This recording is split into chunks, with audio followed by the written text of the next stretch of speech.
So today I'm bringing guys a brand new sports cards video.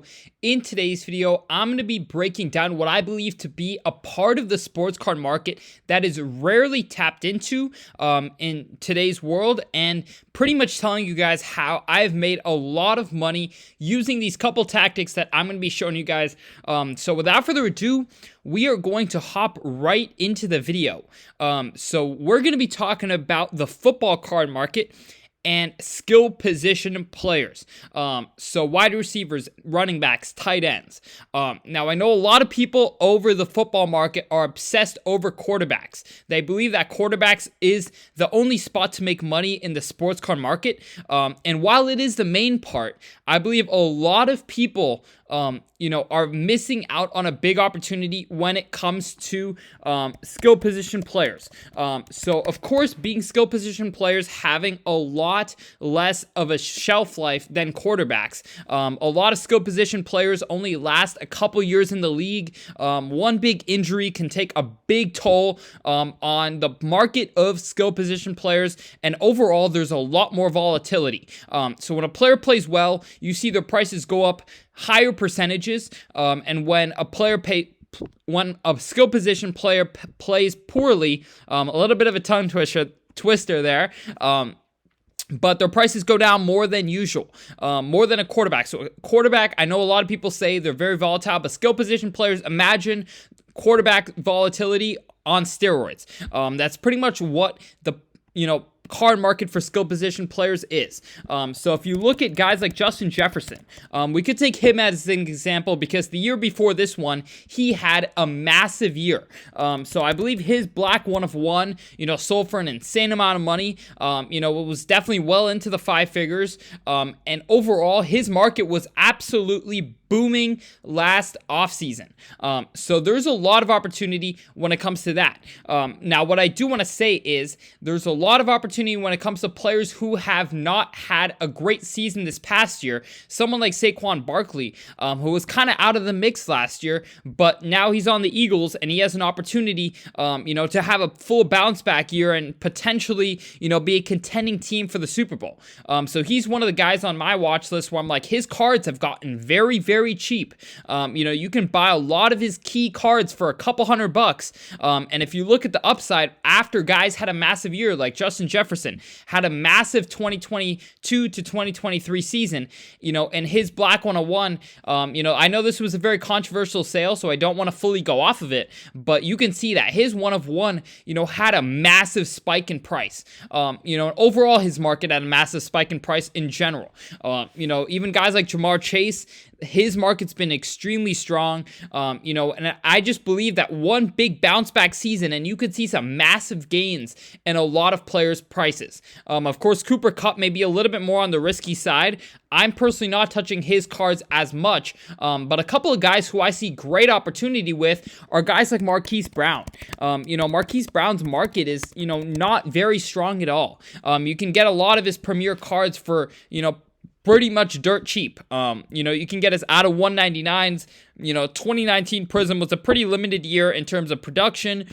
You can get a lot of his key cards for under $20. And of course, Marquise Brown recently signed with the Chiefs. He's going to have Patrick Mahomes thrown to him, and the Chiefs don't have a very, very strong wide receiver core.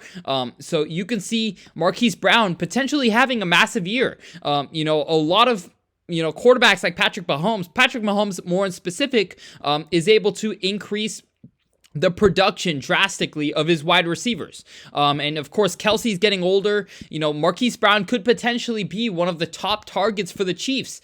And they could be a Super Bowl contending team. So that is one place where I see a lot of upside potentially, in Marquise Brown's cards. I don't see his cards going down much, from where they are. They're currently sitting at very, very affordable prices. But I see a lot of upside going into next year with Marquise Brown's market. And I think leading into next season, if at all, we could see a big increase in price just solely based off of, people buying up the Chiefs for next season, and of course, along with Patrick Mahomes, who are you going to buy? Probably Kelsey, probably Marquise Brown. So you can get a lot of his premier cards that I believe have a lot of upside for, $20 to $50, which I think is kind of like a low risk, high reward investment. So this is, a position I've made a lot of money on, just going after players who have, for example, before last season, I was buying up a lot of Christian McCaffrey's cards.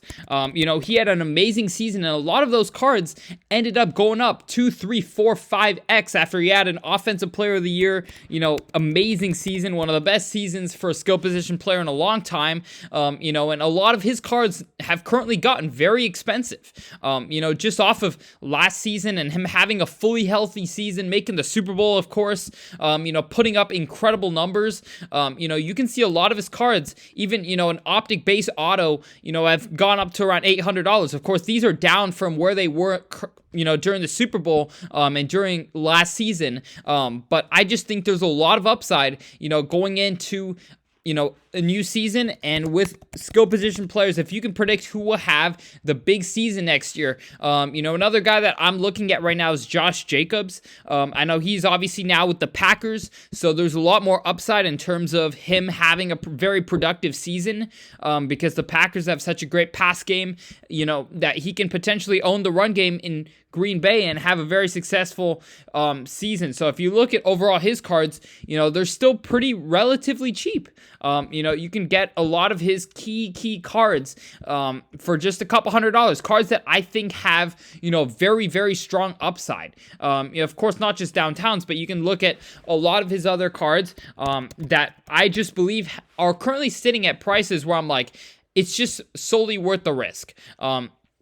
It's a similar position to Marquise Brown where I'm like, changing teams, getting into a better scenery. You have a new fan base buying up his cards. If he has a big year, you could see his card market really, really pick up because of how low his cards are.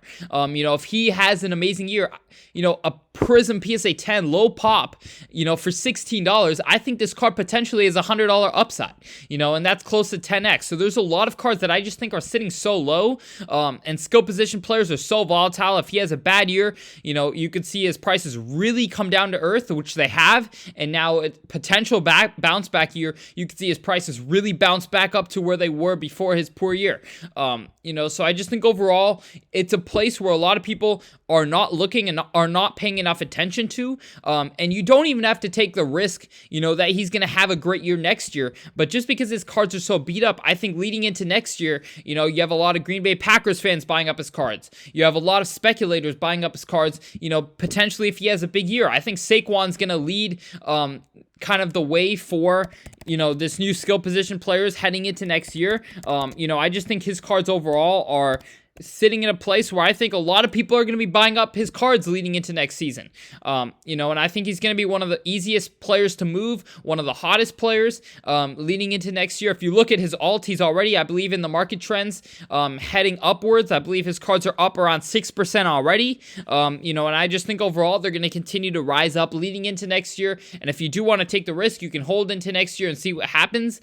But I think overall, we're in a great place in terms of the card market. A lot of money's coming in, and I think if you're going after the right players, if you're able to predict which players potentially, bouncing back from injury are going to have a big year next year or just going to take that next leap, you can make a lot of money. Guys like Christian McCaffrey had great years. He went up a lot. And of course, the previous year, you had guys like Justin Jefferson who really took that jump. So there's definitely a lot of upside in the market if you're able to, figure out which players to invest in. If you do want to join in, of course, you don't have to, but we do have a membership program where we are giving out our picks, so more specific picks on players we believe are going to go up and cards specifically within the player that we believe are going to have the most upside. So if you do want to join that, the link is down below to sportscardsinvest.com. But other than that, hope you guys enjoy this video. Stay tuned. We are hosting a giveaway on our Instagram at SportsCardInvest. So if you do want to head to there, would appreciate the support there. But other than that, I hope you all enjoyed, and I'm out. Peace.